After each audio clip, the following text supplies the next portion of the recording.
উপন্যাস ডায়েরি চ্যানেলের পক্ষ থেকে আপনারা শুনছেন প্রিয় প্রণয়িনী সিজন 2। লিখেছেন জান্নাত নুসরাত, কণ্ঠে আমি তাসনুভা। পর্ব 42। অতীতের এক অংশ। কুয়াশাচ্ছন্ন দিন, রোদের আভা খুব একটা দেখা যাচ্ছে না আজ আর। জোহরের নামাজ পড়া শেষ হওয়ার পরপরই মসজিদ থেকে বের হলো আহান, ইরহাম আর সৈয়দ বাড়ির পুরুষেরা।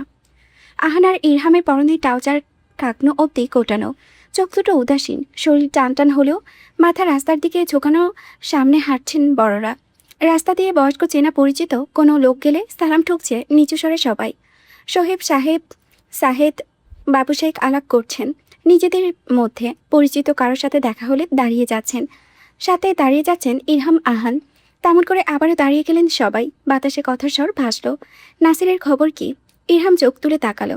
অক্ষিগত হলেন নিজাম শিকদার। অনেকদিন পর লোকটার দেখা পেল। সৌরভীর সাথে তার সব ঠিক হয়ে গেলেও মেয়েটা বাপের বাড়ি পা রাখে না। অভিমান এখনো পুষে রেখেছে দাদা আর ভাইয়ের প্রতি। নিজাম শিকদার এসে অনেকবার নিতে চেয়েছিলেন, ইরহামকেও পড়েছে সৌরভীকে নিয়ে হাসতে, তবুও মেয়েটা শোনেনি। স্পষ্ট কণ্ঠে বলে দিয়েছে ও বাড়িতে আমার মরা লাশ ও যাবে না। যখন ওদের প্রয়োজন ছিল আমার, তখন ওরা আমার থেকে মুখ ফিরিয়ে নিয়েছিল। এখন নিতে আসবে কেন? এত দরদ দেখে কাঁপিতে জ্বলে উঠেছে। ইরহাম আর বোঝানোর চেষ্টা করেনি। এবার সে ভালো করে তাকালে ভদ্রলোকের দিকে। শরীর ভেঙে পড়েছে বয়স বাড়ার সাথে। কম তো আর বয়স হলো না, এখনো হাঁটতে পারছেন, এটাই ঢের বেশি। সোহেদ সাহেব কথা বলছেন, নিয়মিত ট্রিটমেন্ট নেওয়া হচ্ছে, ইনশাল্লাহ ভালো হয়ে যাবেন। যেহেতু আগের তুলনায় পায়ে এখন একটু ভর পান। নিজাম শেখ তার মাথা তুলালেন, জাহানির দিকে তাকিয়ে জিজ্ঞেস করলেন, কে ইয়াংম্যান, কবে নিজের দেশে ফিরছ? কতদিন আছো? জাহান চোখ তুলে তাকালো, বলল, এই তো আছি, আরও সপ্তাহ খানিক। লোকটা আবারও প্রশ্ন করলেন, এবার কি ইসরাতকে সাথে করে নিয়ে যাবে নাকি রেখে যাবে? জাহানের দৃঢ় গলার স্বর, জি, সাথে করে নিয়ে যাব। নিজাম শেখ তার হাসলেন ঈষৎ, বললেন, ছোটজন কি করবে? দেশে থাকবে নাকি ফিরে যাবে? জাহিন অনায়াসে উত্তর দিল, ফিরে যাবে। যেহেতু ওখানেই আমাদের সব, সেহেতু এখানে থেকে কোনো লাভ নেই। সোহেব সাহেব আর সোহেদ সাহেব চুপচাপ দাঁড়িয়ে কথা বলছিলেন। নিজাম শেখ তার আফসোসের স্বরে বললেন, আমার ভীষণ শখ ছিল আরমানের জন্য ইসরাতকে। কখনো নাসিরকে বলিনি। নাসির তো বলেছিল মেয়েদের আশেপাশেই বিয়ে দেবে, দূরে বিয়ে দেবে না বলে একবার দেশেই বাহিরেই বিয়ে দিয়ে দিয়েছে। ভাগ্য, সবই ভাগ্য। কথা শেষে দীর্ঘশ্বাস ফেললেন। আহান চোখ ঘোলালো বিরক্তিতে। এই লোককে সে দু চোখে দেখতে পারে না, যত সব ন্যাকামি করে এখন। তার ভীষণ শখ ব্যাটাকে মাথার উপরে তুলে আছাড় মারার। মুখ কোনো রকমের আটকে রাখলেও চেহারাই তাই সন্তুষ্টি ভেসে উঠল। তাই আগোছে পাশ কাটিয়ে চলে গেলেন সামনে। নিজাম শিকদার আর সৈয়দ বাড়ির লোকদের মধ্যে অনেকক্ষণ চলল আলাপ আলোচনা। কথা শেষ করে সবাই বাড়িতে ফিরতে ফিরতে দুটো বেঁচে গেল। তখনও আহান আর ইরহাম বাড়ি ফিরেনি। তারা গিয়েছে কবরস্থানে। কবর জিয়ারত শেষে দুজনেই সপ্তাহখানেক ওঠা আগাছা পরিষ্কার করে দিল। ইরহাম নাকের ফলকের কাছে একটা গোলাপের চারা লাগালো। কাজ শেষে বসে রইল কবরের পাশে নিশ্চুপ। নুসরাতের মৃত্যুর 10 দিন পরের কথা। এক সকালে আহানের কাছে একটা কল আসলো আল হামারাইনেও যাওয়ার জন্য। আহান বিরক্তি নিয়ে জিজ্ঞেস করলো, কেন? অপর পাশে লোকটা কি বললো বোঝা গেল না, কিন্তু আমিরা দেখলো তার সামনে দাঁড়িয়ে থাকা বিরক্তিতে তিতিয়ে ওঠা লোকটার ভাবমূর্তি বদলে গিয়েছে। গোমরা মুখটায় অস্থিরতা ভর করেছে কয়েক মিনিটের ভেতরে। ঠোঁটগুলো কাঁপছে উত্তেজনায়, সাথে করে হাতের মুঠোয় ধরে রাখা ফোনটা, এমনকি পুরো শরীরটা, নাক কান গলা লাল হচ্ছে। অদ্ভুতভাবে লোকটার কানে ফোন ধরে রেখে হাতড়ালো কিছু সময়ের কিছু ধরার জন্য। এনজাইটি অ্যাটাক হতে আমিরা কাউকে দেখেনি কখনো, কিন্তু এভাবে হাত কাঁপা শরীর কাঁপা দেখে ঈষৎ ভয় খেলে গেল হৃদয়ে। আমিরা এগিয়ে গিয়ে আহানের শক্তপোক্ত হাতটা চেপে ধরল নিজের হাতের মাঝে।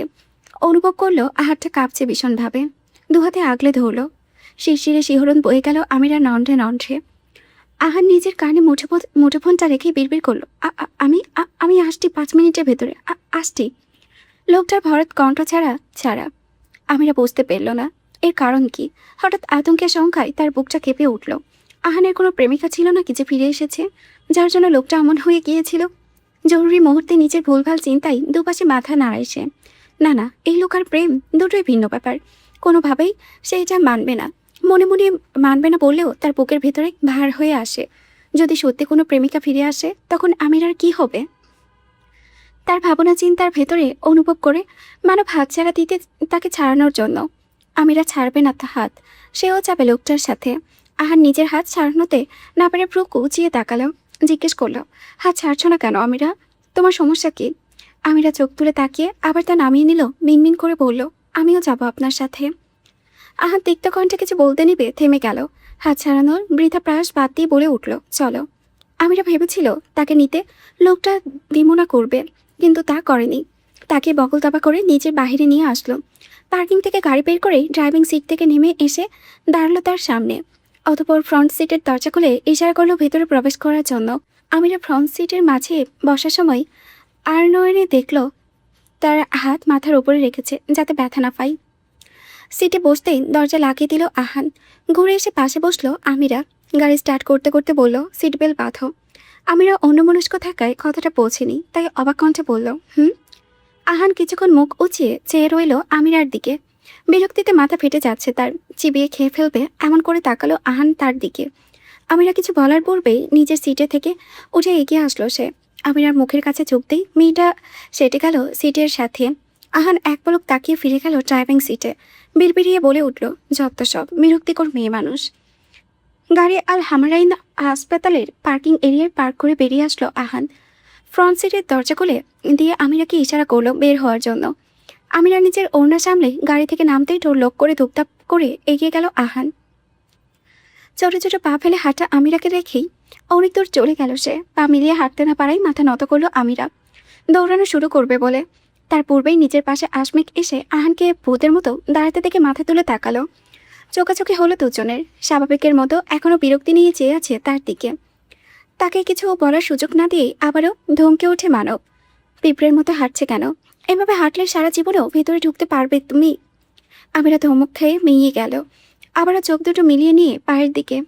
আহান তপ্ত শ্বাস ফেলল। এটাকে নিয়ে এসে কি করবে? বলদ একটা মেয়েকে বিয়ে করে নিয়েছে, সেটা ভাবলেও মাথা বাড়ি দিতে ইচ্ছে হলো দেওয়ালে।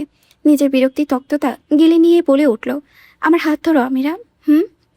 আমিরার বলতে মেজাজ কেচে গেল আহানের। এটা মানুষটাকে রাম ছাগল সে ভেবে পায় না। একটা মানুষ এত বিরক্তিকর হয় কিভাবে? নিজের খেচানো মেজাজ শান্ত করতে তাতে দাঁত চেপে ছেলেটা বিড়বিড়িয়ে বলে, বলদ একটা, মাথায় তুলে আছাড় দেব একটা। আমিরা মুখ কোমড়া করে ফেলল। সে কানে না শুনলেও বলবে না তো কি বলবে? হা করে তাকিয়ে থাকতে দেখে আহান আবার ধমকালো, এভাবে তাকিয়ে আছো কেন? চোখ নিচে নিচে নিচে নামাও। এদিকে কি গিলে খেয়ে ফেলবে নাকি? ধমকে ধমকে আহান মেয়েটাকে ইশারায় দিশেহারা বানিয়ে দিল। এখনো হা করে তাকিয়ে আছে দেখে ইচ্ছে করলো পিঠে কয়েকটা কিল বসাতে। মনের ইচ্ছে মনে চেপে শীর্ণ হাতে মেয়েলি কবজিটা চেপে ধরল নিজের হাতের মুঠোয়। তার ভাগ্যে একটা বলদ কিভাবে আসলো সে ভেবে পেল না। ভাবনা একপাশে ফেলে আহান আমিরাকে সাথে নিয়ে টেনে নিয়ে চলল। আমিরা শক্ত হাতের পেছনে নিজেকে আরও গুটিয়ে নিল। শীত দ্বারা বয়ে গেল শিহরণের স্রোত। নিজেকে সামলানোর আগেই আহান একটানি দৌড়ে দিয়ে চলে গেল তাকে। সামনের দিকে তাকিয়ে থেকে জিজ্ঞেস করলো, এত কাঁপাকাঁপি করছো কেন? আমিরাকে জিজ্ঞেস করলেও উত্তরে আশাই করল না সে। হয়তো বিহবল নয়নে মেয়েটা নিজের হাতের দিকে অনিমেষে চেয়ে রইল। বড় হাতটার মুঠোয় নিজের শীর্ণ হাতটা বড়ই নয়নবিরাম মনে হলো আমিরা নামক মেয়েটার নিকট। তার ইচ্ছে হলো সময়টাকে এখানে আটকে দিতে। সে যদি পারত সময়টা এখানেই থামিয়ে দিত, কিন্তু সময় তো বিরামহীন চলমান। আমিরার ইচ্ছের বিরুদ্ধে গিয়ে সময়টা চলতেই থাকলো। হাসপাতালের করিডোর দিকে আহান যখন তাকে নিজের সাথে টেনে নিয়ে গেল, আমিরার কেমন কেমন যেন অনুভব হলো। তার ইচ্ছে হলো চেঁচিয়ে সবাইকে বলতে, লোকটার স্পর্শ তার ভালো লাগছে, লোকটা তার উপরে যে বিরক্ত হচ্ছে সব ভালো লাগছে। আমিরার সেই ভালো লাগা আর কয়েক পল স্থায়ী হলো। আহান রিসেপশনের দিকে এগিয়ে গেল। সাদা কাপড় পরা নার্স মেয়েটা মাথায় তুলে তাকাতেই আহান জানতে চাইল, এখানে একজন মেয়ে ভর্তি, আপনাদের লোকজন প্রতিনিধি আমাকে কল দিয়ে বলেছে আসার জন্য। কোথায় সে ব্যক্তি? কোথায়? তাড়াতাড়ি বলুন, কোথায় সে? আহানের অস্থিরতা দেখে মেয়েটা বলল, রিল্যাক্স স্যার, ধীরে সুস্থে কথা বলুন, আমি এখানেই আছি। তারপর এক গ্লাস পানি এগিয়ে দিয়ে মেয়েটা জিজ্ঞেস করলো, কিভাবে সাহায্য করতে পারি স্যার? আহানের অস্থির চেহারাটা আরও বেশি অস্থির হতে দেখা গেল। এগিয়ে দেওয়া পানি স্পর্শ করলো না, নাকচ করলো গভীর স্বরে। আবারও বলল, আপনাদের এখানে থেকে ঘণ্টাখানেক পূর্বে আমাকে কল দেওয়া হয়েছিল। আমাদের পেশেন্ট একজন অ্যাডমিট এখানে। সেই পেশেন্ট কোথায়? কেবিন নাম্বার কত? কোন রুমে? কত তলায় আছেন তিনি? আহানের তৎপরতা দেখে সামনে নার্স মেয়েটা কম্পিউটারের কাছে ঝুঁকে গেল। কিবোর্ডে টাইপিং করতে করতে শুধালো, পেশেন্ট নেই? আহান জিভ দিয়ে ঠোঁট ভিজিয়ে নিল। কয়েক পল কাটল নীরব। আমিরা ভ্রু উঁচিয়ে তাকিয়ে রইল আহানের দিকে। কথা না বলে এমন স্ট্যাচু কেন লোকটা হয়ে গেল? তার কারণ খুঁজে পেল না। হাসপাতালে বা কেন এসেছে লোকটা? তার কারণটাই বা কী? আমিরার চিন্তা করণে ব্যাঘাত ঘটল। মেয়েটা আবারও একই প্রশ্নে জিজ্ঞেস করাই। ঘাড় গড়িয়ে তাকাতেই কানে ভেসে এলো আহানের অস্থির কণ্ঠস্বর, সৈয়দা নুসরাত নাসির। উনি কোথায়? কোথায় অ্যাডমিট আছেন? কোন ফ্লোরে আছেন? কোন কেবিনে? প্লিজ তাড়াতাড়ি বলুন। Where is she? Please tell me, এত সময় নিচ্ছেন কেন? ইরহাম বিছানার কাছে বসে কিছু ডকুমেন্ট চেক করছিল। ঘড়ির কাঁটার 2টো বাজছে। নিচ থেকে খাবারের ডাক পড়তেই ডকুমেন্ট গুছিয়ে রেখে উঠে দাঁড়ালো। চোখের চশমাটা নাকের ডগায় ঠেলে দিয়ে এগিয়ে যেতেই দেখতে পেল সৌরভীর। মেয়েটা এগিয়ে আসছে এদিকেই। সুতির সাধারণ শাড়ি পরনে, শাড়ির একপাশে সরে গিয়ে নাভি বেরিয়ে আছে। হাতের পানি শাড়ির আঁচলে মুছতে মুছতে ধমকে ওঠা স্বরে শোধায়, কি হয়েছে? আসছো না কেন? কখন থেকে ডাকছি না তোমাকে? ইরহাম দাঁড়িয়ে গেল, চোখ বুলালো ক্লান্ত পরিশ্রান্ত নারী দেহের ভাঁজে। কয়েক পল কাটার পর চোখ সরিয়ে নিল সে। চোখ দুটো স্থির করলো মায়াবী মেয়েলি মুখটাই। রান্না করাই ঘেমে নিয়ে একাকার চেহারা, কপালে গালে ছোট ছোট চুল লেগে আছে। ইরহাম হাত সরিয়ে সেগুলো সরিয়ে দিল, হাতের তালু মেয়েলি গালে ঠেকালো। সৌরভে চোখ তুলে তাকাতেই একপাশে হাসলো ইরহাম। চোখাচোখি হলো দুজনের। সৌরভের সামনে দাঁড়ানো লোকটার বড় বড় আঙুলগুলো গাল থেকে আলগোছে চলে গেল কানের লতির কাছে। মেয়েটা বুড়ো আঙ্গুলের স্পর্শ পেল সেখানে। চোখ বন্ধ করে শ্বাস ফেলল সে। ইরহাম ঝুঁকে আসলো মেয়েলি অধরের কাছে। নাক ছোয়ালো পরম আসলে সে মানবীর নাকে। খোঁচা খোঁচা দাড়ির ঘর্ষণ লাগলো গালে। থুতনিতে বাধা দেওয়ার চেষ্টা করতে করতে বলে উঠল, ইরহাম শোনো, শাড়ি আমি পরতে পারি না, নষ্ট করো না। পরে কে পরিয়ে দেবে? এখন না, থামো। সৌরভের হাজার মানা সত্ত্বেও ইরহামকে থামানো গেল না। হাতে ও ঠোঁট দাবিয়ে রাখলো সৌরচার লোকটা। সহজে কথা সে মানা শুনতে চায় না। সৌরভী সামান্য কাঁপল, কণ্ঠদেশে উপস্থিত পেল লোকটার অধরের। এতক্ষণে ইরহামের ঘোর লাগা গলার স্বর পাওয়া গেল, ভীষণ নোয়ানো। ঠোঁট দিয়ে শব্দগুলো উচ্চারণ হচ্ছে কিনা বোঝা গেল না। আমি যেহেতু শাড়ি খুলছি সেহেতু নিজ দায়িত্বে আমি পরিয়ে দেবো শাড়ি, ওকে? আর কোনো সমস্যা? সৌরভী চোখ বুঝে নিল। পুরুষালী হাতটা তার ঘাড় চেপে ধরে উপলব্ধি করল ঠোঁটটা কণ্ঠদেশে স্থির নেই, তার বিচরণ চলছে ঘাড়ের কলার বনে, পালস পয়েন্টে, চিবুকে। আঙ্গুল দিয়ে চেপে ধরে আছে সৌরভীর নরম ওষ্ঠবোট। লোকটা বড় অস্থির, ভীষণ অবাধ্য। গলা ঘাড় থেকে ঠোঁট সরিয়ে যায়। মুহূর্তেই মেয়েলি ঠোঁটগুলো পুড়ে নেয় নিজের দখলে। সৌরভী একটু পূর্বে ধাক্কা দিলেও এখন আর ধাক্কা দিচ্ছে না। অবাধ্য লোকটার বাহুবন্ধনীতে আটকে থাকে। লোকটার ভালোবাসায় মত্ত হয়েছে সে, আত্মসমর্পণ করেছে। জিভে টোকায় উপস্থিতি পাচ্ছে দারুচিনির সামান্য স্বাদ। ইরহাম যখনই ওর কাছাকাছি আসে তখনই মন মাতানো এই স্বাদটা পাওয়া যায়।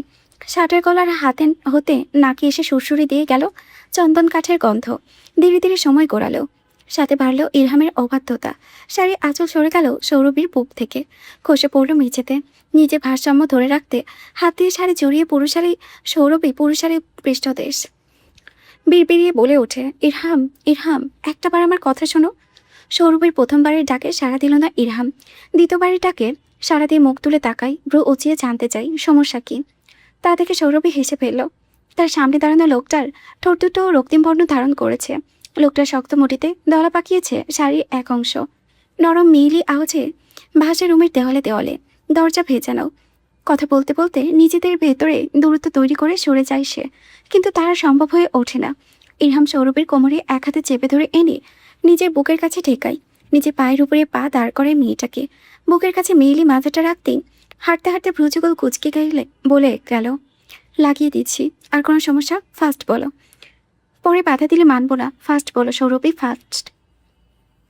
তাড়া দিলেও সেসব কথা শোনার খুব একটা আগ্রহ দেখা গেল না সুটাম দেখি ছেলেটার ভেতরে। সৌরভীকে ওইভাবে নিজের বাহুতে করে এগিয়ে নিয়ে গেল সম্মুখে। মেয়েটা ইরহামের বাহুবন্ধনী হাতে মাথা তুলে জিজ্ঞেস করলো, খাবার খাবে না? ঠান্ডা হয়ে যাবে তো। নখ করিয়ে দরজা লক করে দিল ইরহাম। শান্ত স্বরে বলল, একদিন ঠান্ডা খাবার খেলে কিচ্ছু হবে না। Phlox glove. আর কোনো সমস্যা? সৌরভীকে নীরব হতে যেতে দেখে ইরহাম তাড়া দিল, কাম অন, ফাস্ট বলো, আর কোনো সমস্যা আছে? সৌরভী কথা বলার শক্তি পায় না। নিজেদের অন্তরঙ্গ মুহূর্তে অনেক সময় ফক্স গ্লোভ ডাক্তার ইরহামের কাছ থেকে শুনেছে সে, তাই তেমন একটা চমকালো না। কিন্তু লজ্জায় মিয়ে গেল। কিছু বল কাটার পর নিজেকে শূন্যে ভাসতে দেখা গেল। চোখে ভাসল শুধু সাদা সোনালি মিশ্রণের সিলিং আর বিছানা। এদিকে অগ্রসর হচ্ছে লোকটা। মেয়েটা নরম স্বরে ফিসফিস করে বলে ওঠে, ঘামের গন্ধ করছে না? ইরহাম তাকে বিছানার কিনারায় বসে দিয়ে খোপা করা চুলগুলো ছেড়ে দেয়। ধীরে বিছানায় শুয়ে দিয়ে গম্ভীর মুখে বলে ওঠে, না। আবারও বলল সে, গোসল করে আসি, প্রয়োজন নেই। সৌরভে আর কিছু পেল না বলার মতো, তাই দুহাতে ইরহামের গলা জড়িয়ে ধরল। আহ্লাদের স্বরে জিজ্ঞেস করলো, আমি কি মোটা হয়ে যাচ্ছি ইরহাম? আগের মতো আমাকে কি আর সুন্দর দেখায় না? ইরহাম ক্ষীণ হাসলো। সে জানে সৌরভী তার কাছ থেকে কি শুনতে চায়, তাই ঝুঁকে গেল সম্মুখে। ধীরে ধীরে নিজের ঠোঁট ঠেকালো মেয়েলি কালে। দক্ষিণা বাতাসে তখন রুমের পর্দাগুলো মৃদুমন্দ উঠছে। ইরহাম তার কানের কাছে বিড়বিড়িয়ে গুপ্তিতে করল, তুমি মোটা হয়ে গেলেও তোমাকে ভীষণ সুন্দর দেখাবে সৌরভী। এভাবে ওভাবে তোমাকে সবভাবে ভীষণ সুন্দর দেখায়। আমার চোখে তুমি সবভাবেই সুন্দরী। ইরহামের পুরুষালী কণ্ঠ মিলিয়ে যায় সময়ের সাথে। রুমের মধ্যে শুধু ভেসে বেড়াই বিড়বিড়িয়ে বলা কিছু কথা, কিছু শব্দ। সৌরভী, আমার সৌরভী। নাসির সাহেবকে থেরাপি দিয়ে বাড়ি ফিরেছেন ঘণ্টাখানেক হবে ইসরাত। খাবার টেবিলে বসে বেড়ে বসে আছে নাজবিন বেগম। ইসরাতকে হাত মুখ ধুয়ে এসে বসতে দেখে ভদ্রমহিলা চিন্তিত স্বরে বললেন, সৌরভীকে কখন পাঠালাম ইরহামকে ডাকতে, এখনো দেখি আসলো না। কিছু হয়েছে নাকি? কথা শেষ করতে করতে উঠে দাঁড়ালেন যাওয়ার জন্য। ইসরাত নাসির সাহেবের প্লেটে খাবার পেটে দিল। সোফার উপরে সাথে পাঞ্জাবি পরে বসা নাসির সাহেবকে দৌড়ে এনে বসালো চেয়ারে। গরুর মাংসের প্লেটে তুলে দিয়ে বলে ওঠে, তোমরা খাও, আমি দেখে আসছি, বসো। নাজবিন বেগমকে চেয়ারে বসিয়ে দিয়ে ইসরাত মাথার ওড়না টেনে টেনে ঠিক করে নিল। শুভ্র রঙের কামিজে পান পাতার মতো ডলডলে চেহারাটা অপরূপা দেখাচ্ছে। ছেড়ে রাখা ওয়ারি চুলগুলো মাছ পিঠে ছড়াচ্ছে। থাই গ্লাস দিয়ে ভেসে আসা নরম সূর্যের কিরণে কালো চুলের রং বাদামি বর্ণে ঠেকেছে কিছুটা। সিঁড়ি দিয়ে উঠতে উঠতে শুনতে পেল মায়ের গলা, সৌরভকে বল তাড়াতাড়ি আসতে, আজ রান্না একা হাতেও করেছে। মেয়েটার খিদেই মুখের দিকে তাকানো যাচ্ছে না, ডাকতে। ইসরাত মায়ের কথায় হাঁক ছুটতে গিয়ে থেমে গেল। দোতলার ড্রয়িং রুমে পা ফেলতেই চাপা স্বরে গঙ্গানি আর ফিসফিসানি স্বর শোনা গেল ইরহামের রুম থেকে। ইসরাত প্রথমে বুঝল না, আরও দু এক পা বাড়াতেই যেভাবে এগিয়েছিল তার থেকে দ্বিগুণ বেগে পিছিয়ে গেল। ঠোঁট কামড়ে ধরল নিজের অস্বস্তিতে, চেহারাটা লাল হয়ে উঠল। সময়ের সাথে নাক, কান, হাতে লালিমা কোমর বদলে ক্রমশ বাড়তেই থাকলো। যেভাবে এসেছিল সেভাবেই তড়িৎ পায়ে ফিরে গেল। সিঁড়ি বেয়ে নিচে নামতে নামতে লজ্জায় মাটিতে মিশে যেতে ইচ্ছে হলো তার। চোখ বন্ধ করে নিজেকে স্বাভাবিক করার প্রচেষ্টা করল, হয়তো হলো না। চেয়ার টেনে বসতেই নাসির সাহেব শুধালেন, কি হয়েছে, এমন অস্বস্তি হয়ে আছো কেন? কোনো সমস্যা? আর সৌরভী, ইরহাম কই? ইসরাত মাথা তুলে তাকালো না, মিনমিনিয়ে বলল, কোনো সমস্যা নেই, তারা পরে খাবে বলেছে। নাসির সাহেব মাথা তুলালেন, বললেন, ভাত বেড়ে দাও। ইসরাত মাথা ঝুঁকিয়ে রাখলো, বুঝলো নিজের গাল দুটো গরম হয়ে আছে। ওভাবে থেকেই বলল, বেড়ে দিয়ে গেলাম না। নাসির সাহেব দীর্ঘশ্বাস ফেললেন, চোখ তুলে উপরে একটু তাকাও, আমিও ছাড়া এখানে অন্য কেউ আছে। বাবার কথায় কপাল গোছালো সে। ভ্রু কুঞ্চিত করে তাকাতে চোখাচোখি হলো বাদামি বর্ণের দুটো চোখের সাথে। তার দিকে তাকিয়ে আছে গভীর মুখে, সামনে প্লেট রাখা। ইসরাত খেয়ালই করেনি তাদের পরিবার ছাড়াও এই লোকটা এখানে উপস্থিত। কোনো ধরনের সিক্রেট করল না সে, সাধারণভাবেই তুলে দিল খাবার লোকটির প্লেটে। মুরগির মাংস বা গরুর মাংস কিছু দিল না লোকটার প্লেটে। গতকাল রান্না করা ছোট মাছের তরকারি তুলে দিল। নাসির সাহেব মানা করতে যাবেন ছোট মাছ না দিতে, ইসরাত তার কথা কেটে দিল, বলল, অ্যালার্জি বেড়ে যাবে আপু। নাসির সাহেব তবুও একটু দিমুনা করলেন, বললেন, মাছের কাটা বেঁচে খেতে পারবে না, দিও না ইসরাত। ইসরাত তা শুনল না, প্লেটে তুলে দিল ছোট মাছ। বাবার চিন্তিত স্বরটা কানে বাজলো, তাই প্লেট টেনে নিল নিজের দিকে। ছোট মাছের কাটা বেছে দিল। জায়ানকে ঠোঁট চাপা দিয়ে তার দিকে চেয়ে থাকতে দেখে বুঝতে পারল হাসটা লোকটা, ধূর্ত শেয়ালের মতো ঠোঁট পিটপিটে। গলা খাদে নামিয়ে হুঁশিয়ারি দিল, মাছের কাটা বেছে দিচ্ছি বলে ভাববেন না, ফিরে যাব, কোনো উল্টাপাল্টা ভাবনা আনবেন না মনে। তার মতো গলার আওয়াজ নিচে নামিয়ে সহজ স্বরে লোকটা স্বকোক্তি করল, মোটেও উল্টাপাল্টা চিন্তা এই মুহূর্তে আনছি না মাথায়, ওগুলো রাতে আসে কসম। ইচ্ছার চোখ পাকিয়ে তাকালো, বলল, অসভ্যের মতো কথা বলবেন না। জাইন আত্মসমর্পণ করে বলল, অসভ্যের মতো কি কথা বললাম, শুধু বলছি আপনাকে নিয়ে আমি রাতে কিছু মিছু স্বপ্নে দেখি। জাইনের কথা ইসরাত উরুর কাছে বাহাত দিয়ে চিমটি বসালো, কঠোর স্বরে বলল, আজ থেকে সেগুলোও দেখবেন না। ঠোঁট টিপে মাথা তুলারও জাইন নিষ্পাপ কণ্ঠে বলল, আচ্ছা সেটাও করব না। ইসরাত মাছ মাখিয়ে দিল ভাতের সাথে, প্লেট ঠেলে দিল জাইনের দিকে। জাইন নাসির সাহেব আর নাজমিন বেগমের সামনে আবদার করে বসলো, খাইয়ে দেন। ইসরাত দাঁতে দাঁত পিষল, কটমটে উঠে জিজ্ঞেস করলো, আপনার হাতে কি হয়েছে? নাজমিন বেগম আর নাসির সাহেবও চেয়েছিলেন এদিকে। জাইন নিজের হাতে কোল থেকে তুলছেই দেখা গেল ব্যান্ডেজ করা। ইসরাতের মা ভদ্রমহিলা ভীষণ আবেগী স্বরে জিজ্ঞেস করলেন, হাতে কি হয়েছে বাবা? প্রশ্নের উত্তর গম্ভীর স্বরে দিল সে, নাইফ হাতে লেগে কেটে গিয়েছে। ইসরাতের দিকে তাকিয়ে ভ্রু উঁচিয়ে জানতে চাইল, এবার খাইয়ে দিবেন নাকি দিবেন না? ইসরাত কট্টর স্বরে মানা করতে যাবে, নাসির সাহেব থামিয়ে দিলেন। ইশারায় দেখালেন নাজবিন বেগমকে, বললেন, নাজবিন খাইয়ে দিবে তোমাকে। নাজবিন বেগমের পানে চেয়ে বললেন, খাইয়ে দাও, ছেলেটার হাত কেটে গিয়েছে। ভদ্রমহিলা মানা করলেন না। ইসরাত মায়ের পাশে চেয়ার ছেড়ে উঠে দাঁড়ালো, ঘুরে গিয়ে বসলো ইরহামের চেয়ারে। ইরহামের পাশে চেয়ার খালি পড়ে আছে, সেখানে ইসরাতের শূন্য দৃষ্টিকে ঠেকালো। এক সপ্তাহ যাবৎ এই চেয়ারে কেউ বসে না। চেয়ারের দিকে তাকিয়ে থাকতে থাকতে চোখ দুটো ভরে আসে, তড়িৎ চোখের পাতা ফেলে যাতে গাল বেয়ে জল গড়িয়ে না পড়ে। মাথা কুঁচকিয়ে নিচে প্লেটে স্থির করে রাখে। নাজমিন বেগম বিসমিল্লা বলে জাইনের মুখে লোকমা তুলে দিলেন। খাবার খেতে খেতে জাইন একবার তাকালো সামনে বসা ইস্টাতের দিকে। ঝুঁকিয়ে রাখা মুখটা তার তাকানোর সাথে সাথে ওপরে ওঠালো। উদাসীন বিষাদে ভরপুর চোখ দুটোর দিকে তাকিয়ে বুকটা কেঁপে উঠল সুঠাম দেখি ছেলেটার। টান টান হয়ে বসে থাকা দেহটা নমনীয় হলো সামান্য। ওই চোখ দুটো ভৎসনা করছে যেন তাকে, তার মায়ের হাতে খাবার খাওয়ার জন্য। বলছে, ছি, লজ্জা করে না আমার মায়ের হাতে খাবার খেতে? যখন প্রয়োজন ছিল তোমার তখন কোথায় ছিলে? এখন কোন অধিকারে ওই হাতের মাখানো দানা পানি খাও? থু। যাই চোখ সরিয়ে নিল না, তাকিয়ে রইল। ইস্টাত নিজের চোখাচোখি ভেঙে দিল। মোবাইলের শব্দ ভেসে আসছে, কলটন বাজছে অনবরত। ইস্টাত উঠে দাঁড়ানোর আগেই নাসির সাহেব হাত বাড়িয়ে কল ধরলেন। ইস্টাত ভুল উঁচিয়ে চেয়েছিল, তাই তার মনের প্রশ্নটা চাপা দিতে বললেন। আহান কল দিল। নাসির সাহেব কল ধরতেই আহানের তৎপর স্বর ভেসে এলো, কোথায় আপনি মেজো বাবা? থেরাপির ওখানে নাকি বাসায়? বড় আপু কোথায়? নাসির সাহেব বললেন, আমি বাসায় আছি আর ইস্টাত আমার পাশে বসে আছে, কি হয়েছে বলো? আহান সময় নিল নিজেকে সামলানোর। ফোনের ওপাশে দাঁড়ানোর জন্য ভর খুঁজল। দেওয়ালে হাত থেকে বিড়বিড়িয়ে কিছু একটা বলল। নাসির সাহেব বুঝলেন না, বললেন, হ্যালো হ্যালো বলছিনি, আবার বল, কি বলছিস?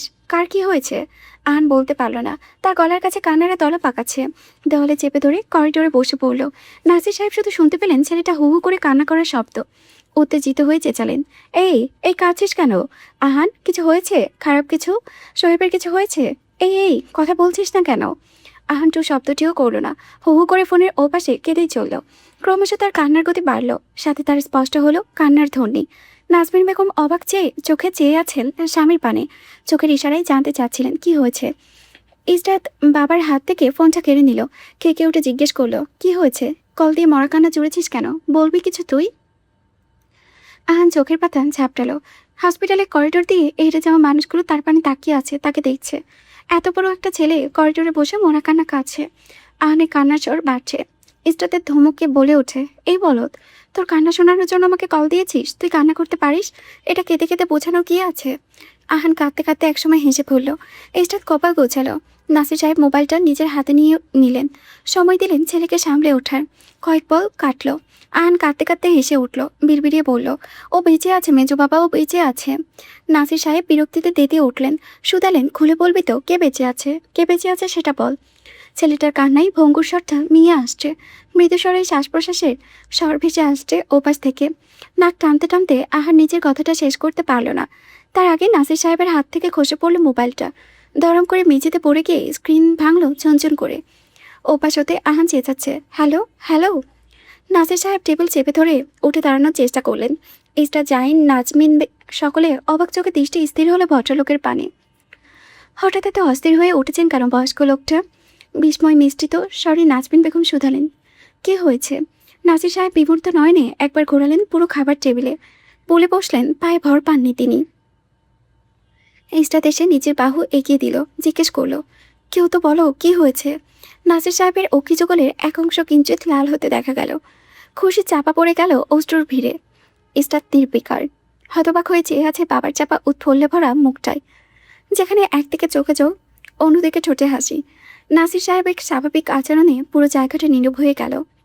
ঘড়ি কাটাই 1 সেকেন্ড 2 সেকেন্ড করে কাটল কয়েক সেকেন্ড। টিকটিক ঘড়ির শব্দ নিস্তব্ধ ড্রয়িং রুমটাই ভীষণ ভারী শোনালো। তার সাথে আরও বেশি ভারী শোনালো নাসির সাহেবের কান্না চাপা গলার স্বর। নুসরাত বেঁচে আছে, ও বেঁচে আছে।